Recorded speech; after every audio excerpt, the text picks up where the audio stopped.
Beste leerlingen van HAVO 3 van het Collegio Alejandro Paula.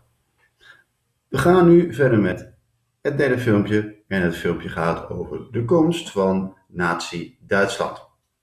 Dus hoe ging het over van de Weimar-republiek, wat een democratie was, het volk kon kiezen, naar Nazi-Duitsland, waar Hitler bovenal de baas was. Dus dat is ook onze vraag, nos pregunta, hoe kwam Hitler aan de macht? Hoe kwam Hitler aan de poder in Duitsland? En daar werd het ook wel Nazi-Duitsland genoemd. Twee begrippen zijn daarbij heel belangrijk. Namelijk het volk was er op een manier van overtuigd, zoals je die ziet met soldaten en vrouwen en kinderen, dat Hitler hen kon helpen uit de problemen. Ja, Hitler gaf Juda, dacht men.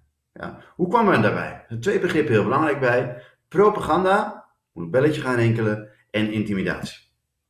Hitler deed heel veel beloftes over de werkloosheid, over de economische crisis, over het tegengaan van het verdrag van Versailles, wat ook wel het schandelijke verdrag van Versailles werd genoemd. Dat zou hij allemaal oplossen, al die problemen. En hij had daar een aantal extreme solutionen voor. Hij gebruikte daarvoor de radio, wat een beetje vergelijkbaar is met YouTube en internet van nu. De radio was nieuw en die stond in ieders huiskamer. En zo bracht hij zijn boodschappen en speeches over. Hij sprak aan op de trots van Duitsland. Duitsland moest weer groot en sterk en machtig worden en moest weer levensruimte krijgen. Zogenaamde Lebensraum, living space. Ja. En mensen die het niet met Hitler eens waren, die werden geïntimideerd. Dat betekende dus dat ze in elkaar geslagen konden worden door de knokploegen van Hitler, Gruppo di Bringa, ja, die gewoon mensen in elkaar sloegen of mensen bedreigden of winkels kapot sloegen als jij niet wilde luisteren. Ze maakten gebruik van, hazen die, intimidation. Mensen bang maken, mensen echt pijn doen, in elkaar slaan. Hitler had daar de SA en de SS voor. Dat waren een soort knokploegen, privé-legertjes, zou ik zeggen, private armies. Kort gezegd, ja, tussen 1921 en 1932 maakte Hitler gebruik van de radio om zijn boodschap te verspreiden bij de jeugd en de volwassenen.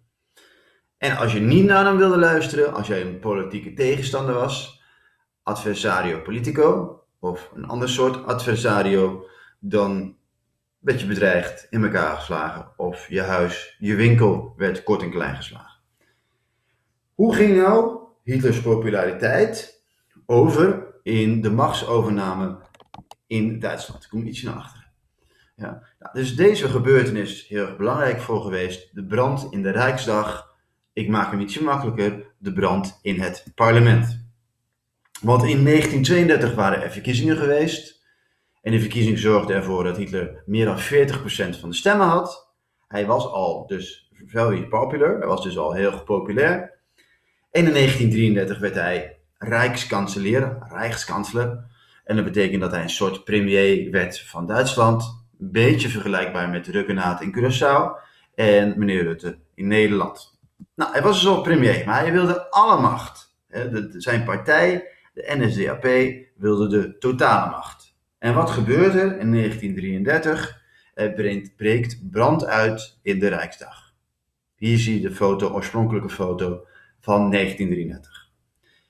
En dat is een causa principal, oftewel een aanleiding voor het ontstaan van Nazi-Duitsland. Hitler krijgt totale macht over Duitsland. Er zijn 3 redenen voor.